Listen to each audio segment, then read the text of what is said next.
Hey everyone, welcome back to the channel. In this video, you will learn how to create a responsive grid layout using Tailwind CSS. If you have ever struggled with making layout look good on all screen sizes, this video is definitely going to help you.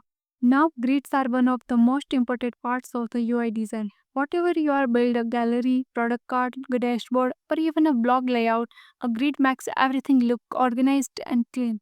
In this video, we are going to set up the simple responsive grid on a mobile screen to large desktop.